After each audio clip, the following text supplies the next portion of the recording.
सभी सूधीजनों को नमस्कार। आज हिंदी के प्रिय कवियों की श्रृंखला में 10वें कवि के बारे में थोड़ा बहुत विवेचन लेकर प्रस्तुत हुआ हूँ। ये 10वें कवि हैं कुंवर नारायण।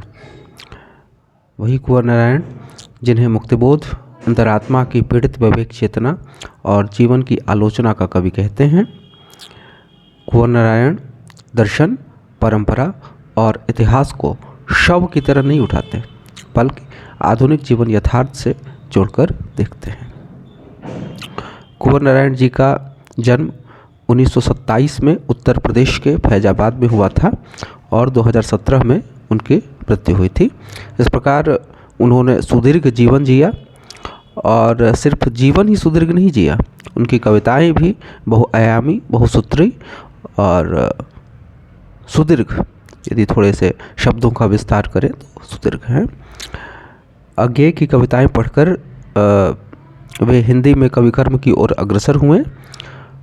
1956 में उनका पहला काव्य संग्रह चक्रव्यूह प्रकाशित हुआ।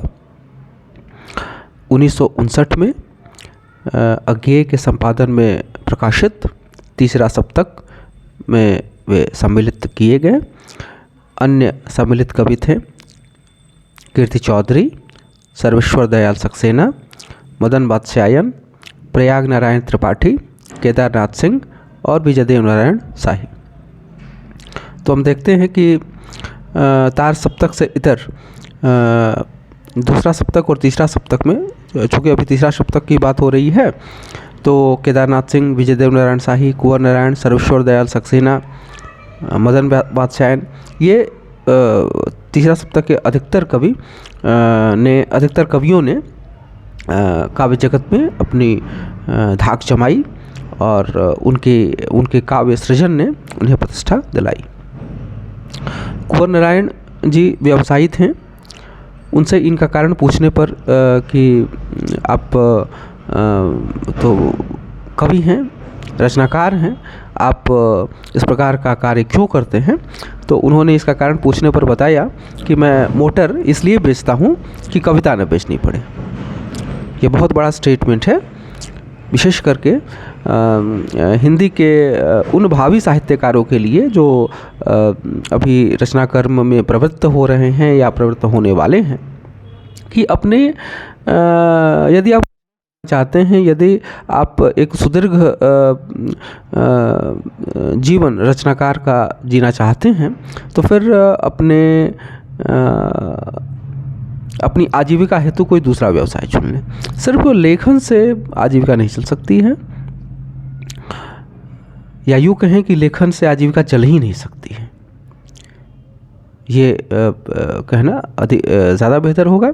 या आपके जीवन का जो सबसे महत्वपूर्ण आपके जीवन के जो सबसे महत्वपूर्ण वर्ष हैं वे संघर्ष में ही बीत जाएंगे और आप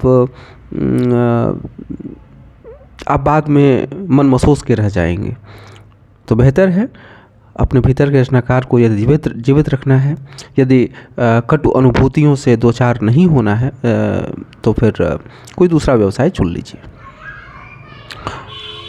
रचना को या रचना करने को, काव्य कर्म या कथा कर्म जो भी आप करना चाहें, उन्हें आप शौक के रूप में चुनें। शौक के रूप में चुनिएगा तो ज़्यादा बेहतर रचनाएं कर पाइएगा।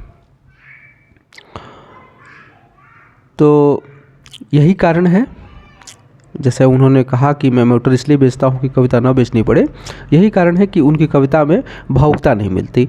प्रगतिवादी कवियों में और कटिंग अक्रॉस ऑल लैंग्वेजेस, सभी जो भाषाएं हैं उनमें आप यदि देखें तो अधिकतर कवियों में, रचनाकारों में भावुकता मिलती है, कुछ में तो अतिशय भावुकता मिलती है। लेकिन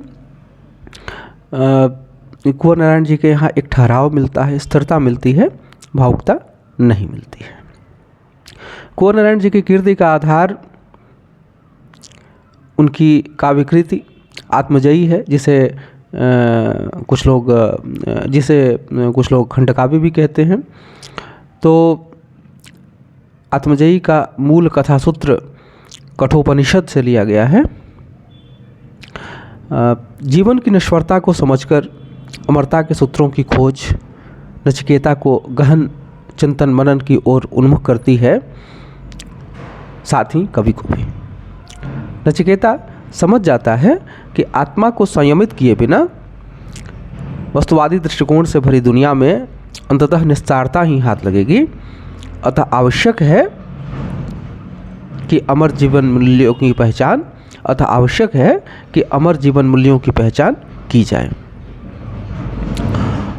अपने को हमेशा के लिए सुरक्षित कर लूं, दूसरों के सरल आश्वासनों और फूहड़ पहचानों से मैथुन, मैत्री, ममत्व, महत्वाकांक्षाएं, क्योंकि इनके अंत तक आकर भी पूर्ण नहीं हुआ, क्योंकि इनके पूर्व निश्चित परिणामों में घटित होकर भी मरा नहीं, बार बार अक्षुण्ण लौट आया हूँ, क्योंकि इन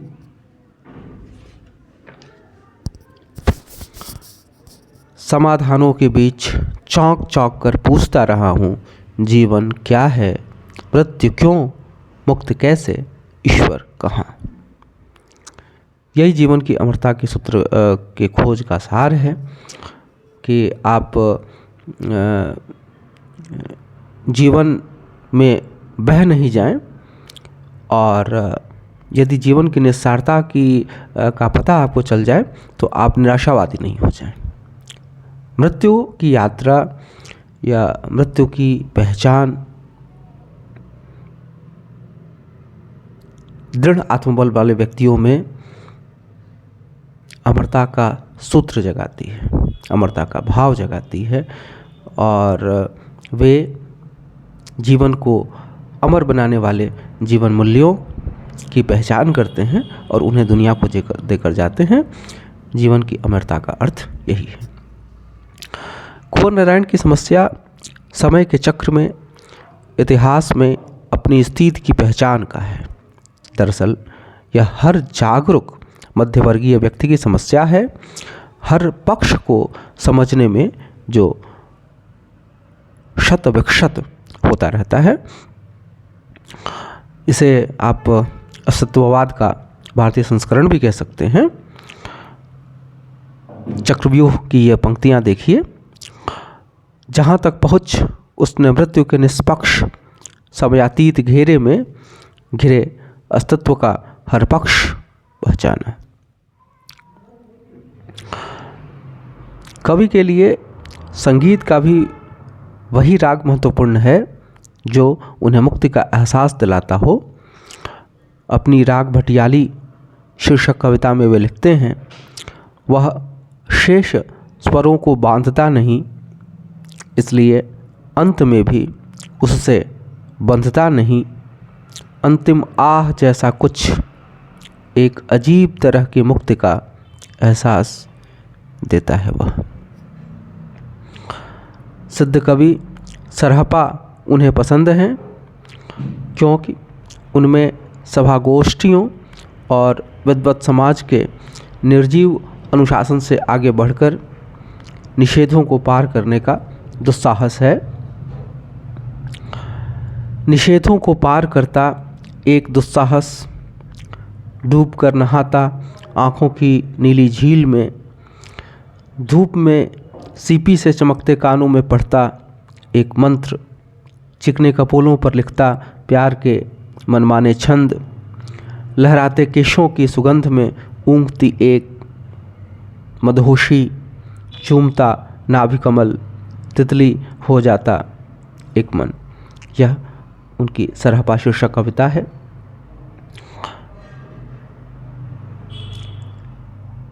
कुंवर नारायण हमेशा परंपरा से साक्षात्कार करते हैं। मैंने पहले भी कहा है कि वे परंपरा को शव की तरह नहीं ढोते, बल्कि परंपरा को पुनराविष्कृत करते हैं। उन्होंने अभिनवगुप्त पर भी लिखा है। वही महान आचार्य अभिनवगुप्त, जिनका रस सिद्धांत और ध्वनि सिद्धांत में महत्वपूर्ण योगदान है। आप रस सिद्धांत और ध्वनि सिद्धांत कभी हिंदी साहित्य के काव्य शास्त्र, विशेषकर संस्कृत काव्य शास्त्र पर जो बेस्ड है उसकी चर्चा होगी, तो आचार्य अभिनव गुप्त पर भी बात होगी। अभिनव गुप्त पर भी वो एक कविता लिखते हैं, अमीर खुसरो पर भी। तो कुंवर नारायण जी की प्रमुख कृतियाँ हैं आत्मजयी, परिवेश हम तुम, वाजश्रवा के बहाने, चक्रव्यूह आदि इनकी प्रमुख कृतियाँ हैं। वर्ष 1995 में कुंवर नारायण को अपनी काव्य कृति या काव्य संग्रह कोई दूसरा नहीं के लिए साहित्य अकादमी पुरस्कार प्रदान किया गया और उनकी जीवन भर की साहित्यिक उपलब्धियों के लिए वर्ष 2008 में उन्हें ज्ञानपीठ पुरस्कार से सम्मानित किया गया। वर्ष 2009 में भारत सरकार ने उन्हें पद्म भूषण से सम्मानित किया। तो यही हैं हमारे कवि कुंवर नारायण। अभी उन्हें जानना समझना मेरे लिए मैं उनका बहुत कम, शायद 1% से भी कम जान समझ पाया हूँ। आगे और पढ़ूंगा तो कुंवर नारायण जी के बारे में और भी सूचनाएं या और भी मैं भैंस बुद्धि व्यक्ति आपको उनकी जो भी समझ पाऊंगा उनके बारे में वो बताऊंगा। तो धन्यवाद आप सभी का।